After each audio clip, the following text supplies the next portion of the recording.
Yang terhormat Bapak-bapak, Ibu-ibu, salam Pancasila. Bapak-bapak, Ibu-ibu yang melihat video saya ini, tolong jangan lupa subscribe, like, dan di-share. Sifatnya gratis. Pada hari Sabtu tanggal 10 Juni tahun 2023, saya akan mengomentari Gus Yakut Menteri Agama akan mencabut 2 SK Menteri terkait izin pembangunan tempat ibadah. Dalam wilayah Indonesia banyak pembangunan tempat ibadah, terutama kelompok ibadah umat minoritas dipersulit pihak yang berwenang memberikan izin pembangunannya berdasarkan SK 2 Menteri tersebut. Pelaksanaan 2 SK Menteri Pembangunan Tempat Ibadah pelaksanaannya diskriminatif. Kalau membangun gereja sebagai tempat ibadah, umat Kristen dipersulit izinnya. Tetapi kalau membangun tempat ibadah umat Muslim sangat mudah mendapat izinnya. Bahkan banyak pembangunan masjid tanpa izin dari pihak yang berwenang. Padahal dalam Undang-Undang Dasar tahun 1945, negara Indonesia berlandaskan Pancasila dalam sila pertama ketuhanan yang Maha Esa, di mana negara Indonesia mengakui agama yang berlaku di Indonesia ada 5 agama, yaitu agama Islam, agama Kristen, agama Katolik, agama Hindu, agama Buddha, dan agama Konghucu. Kelima agama tersebut sama kedudukannya dalam hukum dan semua agama bebas mendirikan tempat ibadahnya di seluruh wilayah Indonesia. Tindakan pemerintah yang mempersulit izin pembangunan tempat ibadah, khususnya izin pembangunan gereja, bertentangan dengan sila pertama Pancasila, yaitu ketuhanan yang Maha Esa, bertentangan dengan Undang-Undang Dasar tahun 1945.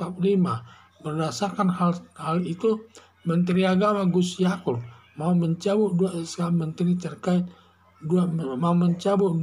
Menteri terkait izin pembangunan rumah ibadah dengan tujuan terciptanya hak yang sama dalam izin pembangunan gereja yang berlaku semua rumah ibadah tanpa izin, tanpa kecuali.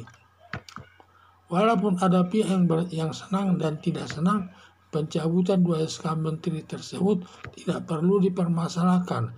Yang penting pemerintah melaksanakan perintah undang-undang demi terciptanya kehidupan yang harmonis di tengah-tengah kehidupan masyarakat yang berlandaskan Pancasila dan Undang-Undang Dasar tahun 1945. Harapan saya Menteri Agama Gus Yakut segera mencabut 2 SK Menteri terkait pembangunan rumah ibadah demi terciptanya kehidupan yang harmonis sesama pemeluk agama yang berbeda di tengah-tengah bangsa Indonesia.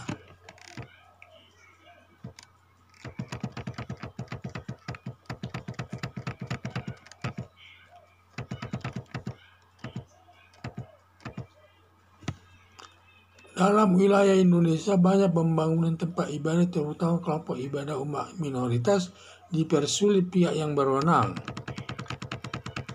memberikan izin pembangunannya berdasarkan SK 2 Menteri tersebut. Pelaksanaan SK 2 Menteri Pembangunan Tempat Ibadah pelaksanaan diskriminatif. Kalau membangun gereja sebagai tempat ibadah umat Kristen dipersulit izinnya, tetapi kalau membangun tempat ibadah umat Muslim sangat mudah mendapat izinnya. Bahkan banyak pembangunan masjid tanpa izin dari pihak yang berwenang. Padahal dalam Undang-Undang Dasar tahun 1945, negara Indonesia berlandaskan Pancasila dalam sila pertama ketuhanan yang Maha Esa, di mana negara Indonesia mengakui agama yang berlaku di Indonesia ada 5 agama, yaitu agama Islam, agama Kristen, agama Katolik, agama Hindu, agama Buddha, dan agama Konghucu. Kelima agama tersebut sama kedudukannya dalam hukum, dan semua agama bebas mendirikan tempat ibadahnya di seluruh wilayah Indonesia. Tindakan pemerintah yang mempersulit izin pembangunan tempat ibadah, khususnya izin pembangunan gereja, bertentangan dengan sila pertama Pancasila, yaitu ketuhanan yang Maha Esa, serta bertentangan dengan Undang-Undang Dasar 1945. Berdasarkan hal itu, Menteri Agama Gus Yakut mau mencabut 2 SK Menteri terkait izin pembangunan rumah ibadah dengan tujuan terciptanya hak yang sama dalam izin pembangunan gereja yang berlaku semua rumah ibadat tanpa kecuali. Walaupun ada pihak yang senang dan tidak senang, pencabutan 2 SK Menteri tersebut tidak perlu dipermasalahkan.